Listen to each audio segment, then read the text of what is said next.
It was a beautiful autumn Saturday in the quiet town of Maplewood, where life followed its usual rhythm. People walking their dogs, families cycling through the park, and neighbors waving to each other as they went about their day. The sun was low in the sky, casting a soft golden glow over the tree-lined streets. The air smelled crisp with the scent of fallen leaves, and there was a slight chill that hinted at the upcoming winter. Maplewood was the kind of place where everyone knew everyone, and it felt like nothing ever really happened. But for Marcus Bennett, this Saturday would be different. Marcus, a 16-year-old high school student, had a plan. He had been saving for months, working late shifts at the local diner, every penny carefully tucked away for a single purpose: to buy the perfect birthday gift for his younger sister, Zoe. Zoe had always been there for him, supporting him through thick and thin. She was the one who encouraged him to keep going when things were tough. Marcus had finally decided that it was time to give her something special, something that would show her just how much he appreciated her. After weeks of deliberating, Marcus had found it: the perfect silver necklace from Maxwell's Jewelers, a store that was known for its exquisite craftsmanship. It wasn't cheap, but Marcus had saved enough money to afford it. The moment he saw it on display, he knew it was the one. He pictured Zoe's face lighting up when she saw it and smiled to himself. This was his chance to make her birthday memorable. As Marcus walked toward Maxwell's, he felt the weight of his wallet in his pocket, the money inside a tangible reminder of all his hard work. He adjusted his jacket, the familiar weight of his hooded sweatshirt resting on his shoulders. He knew that he might attract some unwanted attention walking into a store like Maxwell's, dressed the way he was, but he shrugged it off. Today was about his sister, not about the judgments of strangers. Maxwell's Jewelers was an elegant store with polished wooden shelves displaying sparkling diamonds and luxurious gold pieces under bright lights. It had that unmistakable smell of fresh cologne mixed with the faint scent of expensive wood polish. The store was quiet, with a few customers inside, all dressed in high-end fashion, admiring items far beyond what Marcus could afford. He ignored their curious stares as he approached the counter, his eyes fixed on the necklace he had come for. Behind the counter stood Linda Green, a middle-aged woman with perfectly styled auburn hair and a sharply professional demeanor. She gave him a cursory glance when he walked in, but it was the second her eyes locked onto his face that something in her posture shifted. The slight arch of her eyebrow, the way she straightened up a little more than necessary, the tightening of her grip on the counter, it all sent a clear message. Marcus was an outsider here, and Linda didn't trust him. He felt it immediately. That familiar weight of suspicion, the unspoken question hanging in the air: what are you doing here? Marcus had been in situations like this before, walking into places where people didn't expect to see someone who looked like him. He had been met with similar stares, similar judgments, but he wasn't going to let it bother him today. This was about Zoe, not the people around him. He forced a smile, his voice steady as he spoke. "I'd like to see that necklace, please." Linda's response wasn't immediate. She just stood there for a moment, staring at him. Then, almost dismissively, she replied, "Are you sure? That one's a little on the expensive side." Marcus felt his stomach twist, but he kept his expression neutral. He reached into his pocket and pulled out the cash, the money he had earned with his own hands. "I'm sure," he said, his voice firm. "I've saved up for this." Linda's eyes flicked to the cash, and for a moment, Marcus could see the shift in her expression, something between disbelief and distaste. Then, without a word, she finally moved toward the display case, her fingers brushing over the velvet lining. "All right," she said, but there was an edge to her voice, a sharpness that Marcus couldn't quite place. "You really think you can afford that?" Marcus felt his jaw tighten, but he forced himself to remain calm. "I earned it," he said, trying not to sound defensive. "I work at the diner." Linda's lips curled into a small, almost imperceptible smile. "Really?" she said, her voice dripping with skepticism. "And how exactly did you come by all that money?" Marcus's stomach churned, the accusation in her tone clear as day. He had heard it before, the implication that he didn't deserve the money he had worked for. "I saved it," he said, the words coming out clipped. Linda let out a soft chuckle, a sound that sent a chill down Marcus's spine. "Yeah, right? Sure you did," she muttered under her breath. Marcus clenched his fists, but he didn't say anything. This wasn't the time for a confrontation. All he wanted was to buy the necklace and get out. "Can I just see it?" he asked again, his patience wearing thin. Finally, Linda retrieved the necklace placing it on the counter. "Be careful with it," she warned. "It's worth more than you make in a year." The words stung, but Marcus refused to show any reaction. He reached for the necklace, his fingers brushing against the cold silver. It was beautiful, just like he had imagined. But as he turned it slightly to get a better look, something happened. The necklace slipped from his fingers. It tumbled to the counter, and before he could even react, it clinked and fell to the floor with a soft but distinct sound. The sound of the necklace hitting the floor felt like a slap. Marcus froze, his heart racing in his chest as his eyes flicked to the piece of jewelry that had fallen between his feet. He hadn't meant to drop it, but in that split second, it felt like everything he had worked for, everything he had fought for, was slipping away. Before he could kneel down to pick it up, Linda's shrill voice pierced the air, her words sharp and cutting. "I knew it," she shouted, her eyes wide with a mix of anger and smug satisfaction. "I knew you were trying to steal it." Marcus's stomach dropped. What? He hadn't done anything. He had simply dropped the necklace, something anyone could have done by accident. But Linda wasn't giving him the benefit of the doubt. She pointed at him, her finger trembling with the force of her accusation. "You were trying to pocket it, weren't you?" she yelled. "You thought you could get away with it. Well, you're not." The room seemed to shrink around Marcus. He could feel the stares of the other customers, their eyes filled with judgment and suspicion. Though no one spoke up, the air was thick with discomfort, and the faint hum of the store's background music seemed to amplify the sound of his heartbeat pounding in his ears. "Call the police." Linda barked into the phone, her voice shaking with outrage. "We've got a thief in here." Young black male in a hoodie. "He tried to steal from us." Marcus stood there, frozen, his hands by his sides, fists clenched so tightly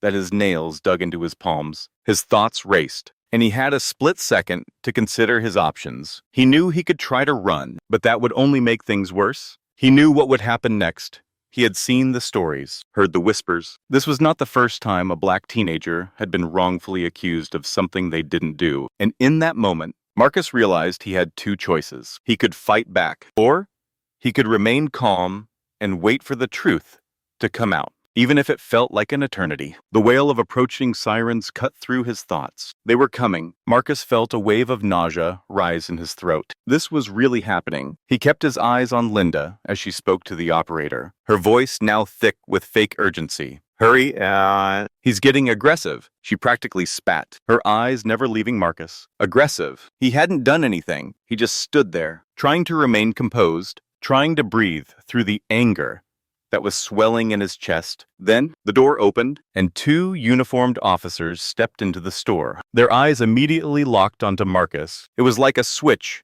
had flipped. He was no longer a customer, no longer a teenager with a goal. He was a suspect, a criminal. Linda immediately pointed at him. "There he is. That's the one. He tried to steal from me. I caught him red-handed." The officers didn't hesitate. One of them, a tall man with graying hair and a severe expression, walked straight toward Marcus, his hand already hovering over his belt where the handcuffs were. "Sir," he said, his voice clipped. "Put your hands where I can see them." Marcus's stomach twisted, but he didn't move. He just stood still, his hands shaking at his sides. "I didn't do anything," he said, his voice barely above a whisper. His heart was in his throat, and his mind was racing through the possibilities. He could feel the eyes of every person in the store on him, their gazes weighing him down like a ton of bricks. The officer, Sergeant Harper, wasn't listening. He took another step forward. "I said, hands where I can see them," he barked. His tone was harsh, and it made Marcus feel like he was a criminal before even being asked a single question. Marcus could feel his legs begin to shake, but he forced himself to stand tall. He wasn't going to let this happen. He wasn't going to be just another statistic, another black teen whose fate was decided the moment he stepped into the wrong place. "I didn't steal anything," Marcus said again, this time louder. He was trying to keep his voice steady, but the tremor of fear was still there. Deep down, he knew how this could go, how quickly things could spiral out of control. Linda, sensing the escalating tension, added fuel to the fire. "Look at him. He's getting agitated," she said, her voice dripping with accusation.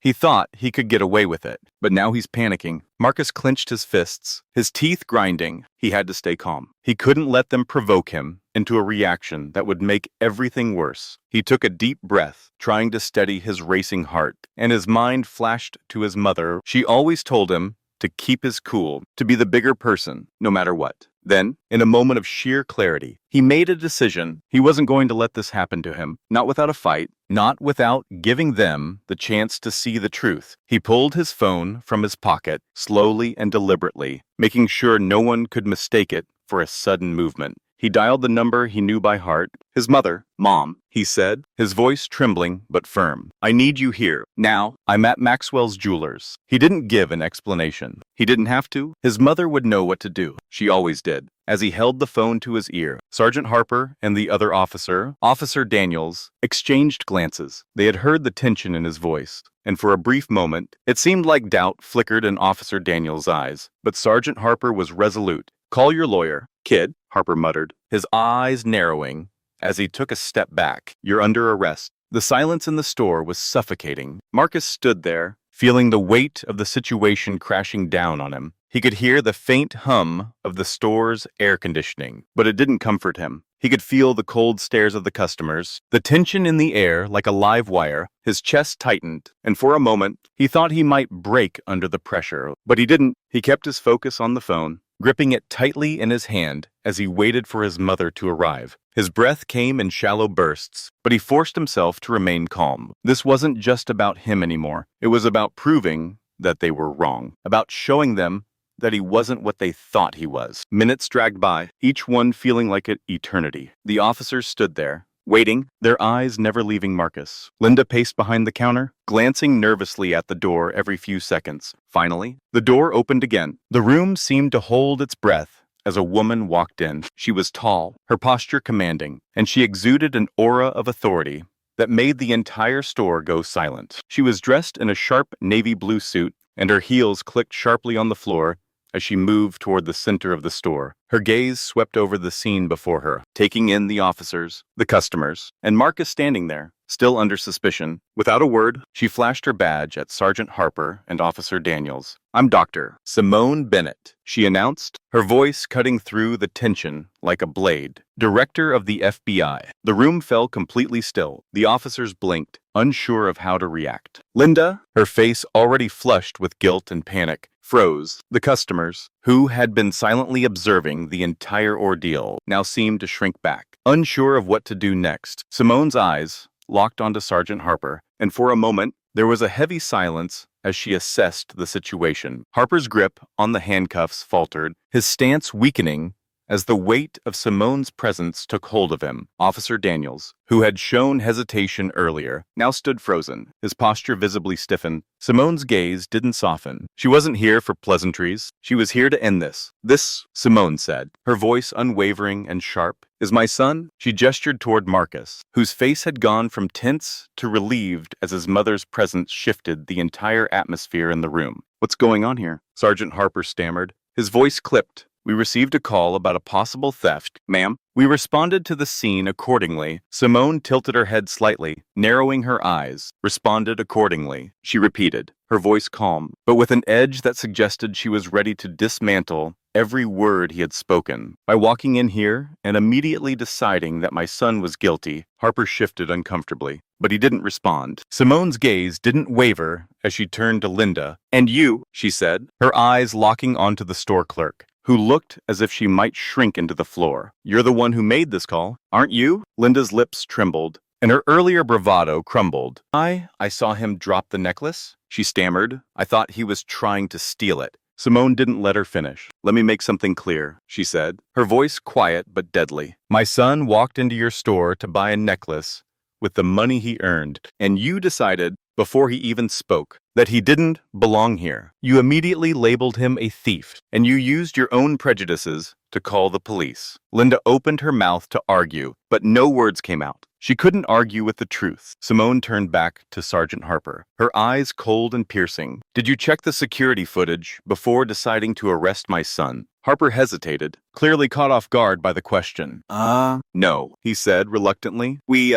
were just about to review it." Simone raised an eyebrow. "Just about to? So, you were going to arrest him without even checking the evidence." Officer Daniels, who had been standing back, cleared his throat. "I think we should check the footage," he said, his voice cautious, as though he could feel the weight of the moment. Simone's gaze flicked to him, and for the first time, she saw a flicker of remorse in his eyes. It was subtle, but it was there. "Thank you," she said, her voice firm but composed. The manager, who had been standing by helplessly, moved to the back of the store to retrieve the footage. The tension in the room grew even thicker as everyone waited for the video to be shown. Marcus stood still, his hands trembling, but his eyes never left the screen as the footage began to play. The video showed exactly what Marcus had said from the beginning. It showed him walking into the store, asking to see the necklace, and then accidentally dropping it on the floor. There was no attempt to steal, no nefarious actions, just a teenager who had saved up for months to buy a gift for his sister. The room went dead silent. Simone looked at Linda, who was now visibly sweating, her face pale. "So," Simone said, her voice cold, "you thought you could just make an accusation, ruin my son's day, and walk away without consequences." Linda stood there, her face flushed with shame. She opened her mouth to speak,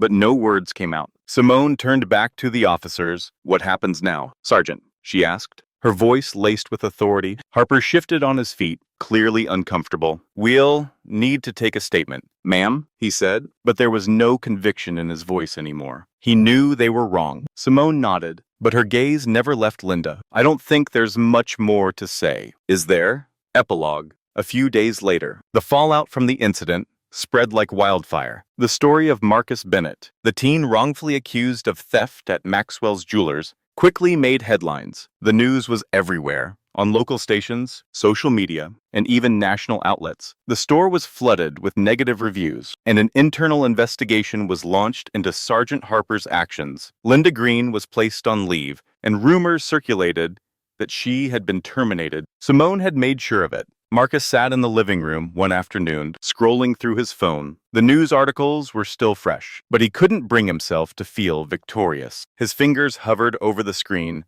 as he read one comment after another, each one a reflection of the justice that had been served. Yet, in the pit of his stomach, there was something he couldn't shake. The relief didn't feel as sweet as he thought it would. His sister Zoe burst into the room, holding the silver necklace that Marcus had bought for her, her eyes sparkling with excitement. "Look, Marcus," she said, grinning. "It's perfect." Marcus smiled, though it didn't reach his eyes. He hugged her tightly, trying to push the unease out of his mind. For now, he had made his sister happy. And for now, that was enough. But he knew the fight wasn't over. It never would be. As he walked out of the house later that day, the weight of everything that had happened still lingered. He would never forget the feeling of being wrongfully accused, but he also knew that as long as he stood tall, as long as he refused to let people define him, he would keep fighting, because that was the only way to ensure that, no matter what, his story